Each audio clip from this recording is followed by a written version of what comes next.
Հիմա ոչ մի նախկին ադմինիստրատիվ պրեսը, ինչպես ասում են, այդքան ուժեղ չի եղել, ոնց որ հիմա փողի ուժն է։ Ֆինանսական պրեսը, ֆինանսական ազդեցությունը ավելի մեծ է, քան թե վարչականը։ Եվ հիմա մենք մեր աչքի առաջ է տեղի ունենում։ Մենք միշտ վախենում ենք, որ ասենք Հրազդան ստադիոնը պիտի քանդեն կամ կողքը շինություններ սարքեն, որը հետո դարձնում է այդ ստադիոնը անկառավարելի եւ անօգտագործելի։ Բայց անընդհատ վախ կա, որովհետեւ անընդհատ հանդես են գալիս ձեռներեցներ, որոնք ասում են մենք ստեղ սա ենք անելու։ Մենք հիմա այստեղ 500 միլիոնի ներդրում ենք անելու։ Բայց ասում ենք չի կարելի ախր։ Դուք ուրիշ տեղ արեք, չէ, նա այդտեղ պետք է անի։ Հասկանում եք, եւ երբ որ նրանք դուով են ղեկավարների հետ, դա շատ դժվար է անելը, անչափ դժվար է։ Ոչ մի անգամ քաղաքի ընդհանրապես այս ստրուկտուրան, կառուցվածքը այնքան վտանգված չի, ինչքան հիմա։ Հիմա էլ է վտանգված։ Որովհետև լավ է, որ հիմա ասենք թե Մեշչյանը ասում է, որ մենք չենք թույլ տա քաղաքի կենտրոնում այլևս բարձրահարկ։ Շատ ճիշտ է ասում։ Եվ երանի թե այդ կարողանայինք իրագործեինք։ Բայց այդ Պուշկինի վրայի այդ շենքը Թամանյանի արվեստանոցում ստեղծած, նա այլևս գոյություն չունի։ Ինչքան էլ ուզում են ինձ ապացուցեն իմ գործընկերները, ովքեր արել են դա, որ դրանով փրկեցին դա իրենք էլ գիտեն, որ սուտ հասկացողություն է, որովհետև աշխարհում ամեն տեղ այդ շենքը պահում են մինչև վերջ իր նման։ Հակառակ դեպքում այդ շենքը չկա, գոյություն չունի այլևս։ Հիմա տեսեք ինչ է կատարում Ամիրյան փողոցի վրայի, ասենք թե այդ նախկին, որ պետքա սարքեին թանգարան, Երևանի թանգարանը, էլի Բրյուսովի նախկին ինստիտուտներից փակ է։ Նա չի գործում արդեն մոտավորապես երևի 8 տարի, նույնիսկ ավել, 10 տարի, ավել։ Այդ շենքը կամաց կքայքայվի, բազմաթիվ կազմակերպություններ կան, ուզում են շենք ունենան։ Հիմա այդ շենքը փակել են եւ ոչ օգտագործում են, ոչ ուրիշին են տալի օգտագործել, եւ նա մի տեսակ փակ զոնա է դարել։ Ախր այդպես չի կարելի, չէ՞։ Չի կարելի։ Մի բան էլ ասեմ, հարցը գլխավոր ճարտարապետի հետ կապված է նաև, որովհետև իր պահվածքները նույն կերպ պետք անի, բայց հարցը ընդհանրապես մտածելակերպի փոփոխության հետ է կապված։ Մտածելակերպի։ Եթե այդ սիստեման կարողանում է աշխատի օրենքով, եթե այդ սիստեմայի բոլոր ղեկավարները ասում են, որ մեր համար թանկ է քաղաքը,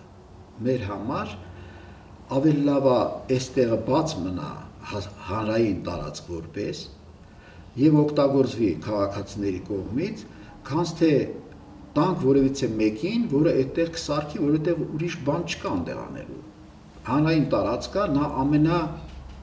բանն է, փուխր տեղն է, այսինքն նա անպաշտպան վիճակի մեջ է գտնվում։ Հանրային տարածքը ոչ մի իրացում չկա, բան չկա, տալիս են մեկին եւ նա կառուցում է իր շենքը։ Շատ թվաբանորեն շատ բան է, արդարացված միջոց է, բայց ինչա լինում դրանից մենք գերխտացած քաղաք ենք ունենում առանց հանրային տարածքների։ Հիմա երբեմն ես ուզում եմ ինձ զսպեմ, որպեսզի չխոսեմ այս հին Երևան կառույցի մասին, բայց չեմ կարողանում, որովհետեւ բազմիցս ասել եմ,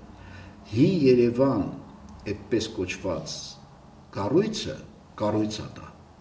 որը տարբեր տեղերից բերված հուշարձանների մի կոնգլոմերատ է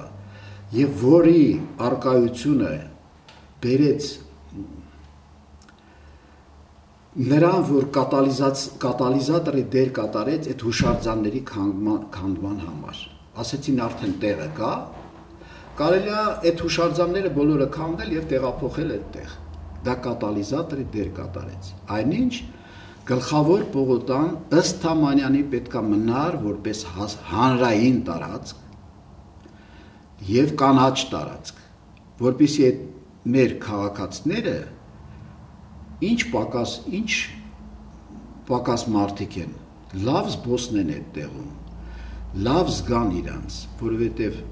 քաղաքը ոչ միայն շենքերն են, քաղաքը նաև այդ ազատ տարածքներն են, օդն է։ Օպերայի տարածքի այդ սրճարանների հետ կապված ոնց է դիտարկում։ Հարցը այդքան սրճարանները չի, ինչքան այդ սարսափելի կառույցներին, եթե թեթև կոնստրուկցիաներ լինեն, ձեր ասած օդն էլ շատ կլինի։ Սկզբից թույլ են տալիս թեթև կառույցներ։ Ինչքան էլ մենք մեր ճարտարապետների վրա խոսենք, որի նաև լինում են դեպքեր, երբ որ սրտնեղում ես, բայց բոլորի տակ գրած է թեթև կառույցներ, որը միշտ կարելի է ապամոնտաժել։ Բայց հետո տերերը ինչ-ինչ ճանապարհներով, շատ պարզ է, չէ՞, ինչ ճանապարհներով։ Այդ ճանապարհներով մտնում են 2-3 հարկ գետնի տակ, որի իրավունքը չունեն։ Բայց քանի որ իրավունք տվողը իրենք են, իրանք իրանց իրավունք են տալիս։ Հետո բետոնապատում են այդ եղած կառույցները եւ այնպիսի սյուներով, որ ուղղակի հաջորդ տարին, եթե մի քիչ թուլություն անակատվում, երկրորդ հարկն են դնում։ Եթե մի քիչ թուլանում ավելի, երրորդ հարկն էլ կդնեն։ Նրանք չեն նայում, որ կողքը ինչ շենք ունեն, որով կարելի է հպարտանալ։ Որովհետև դրսից մարդիկ, որ գալիս են եւ այդ շենքի կողքը տեսնում են, երևի մի տեսակ ասում են, այս դեռ չեն հասել, դենց շենք ունեն եւ չեն կարողանում նայել, որովհետև շենքը նայվում է նաեւ իր մթնոլորտով, իր շրջապատով, թե դու ինչպես ես իրան փայփայում եւ գուրգուրում։ Ասենք թե ոնց որ մի երեխա շատ գեղեցիկ է եւ այլն, բայց դու պահում ես ցնցոտիների մեջ։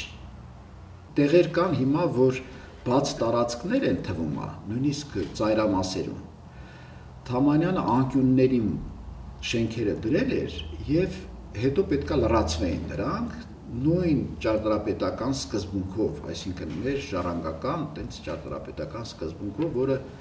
ինձ թվում է, որ տենց լներ շատ լավ կլներ, բայց ժամանակները փոխվում են։ Հետո գալիս են այս մեկանք մինչև մեր ժամանակները, որովհետեւ Սովետական միության վերջի տարիներում նույնպես աղավաղումներ եղան։ Հետո եկավ այս ժամանակները, որտեղ հողը արդեն արժեք է ձեռք բերում։ Եվ ոչ մեկը երևի ի վիճակի չէր պահել այդենց լայնությամբ մեծ պողոտա, որտեղ մարդիկ դուրս կային, նայեին դիմացը։ Նայա եւ հետո օպերայի հրապարակն է եւ քեզ այդ հայացքով տանում է դեպի հանրապետության հրապարակը եւ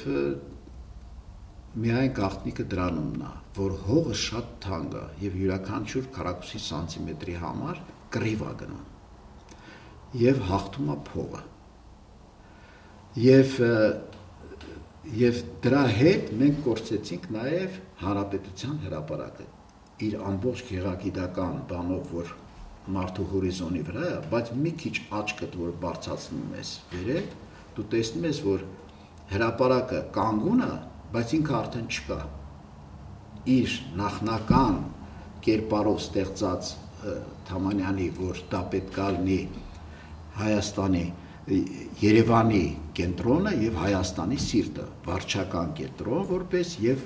այդպիսի հրապարակ, որը յուրաքանչյուր դասագրքում որպես լավագույն օրինակ նստած է աշխարհի բոլոր հրապարակների կողքին։ Եվ մենք նորից տենց աղավաղեցինք։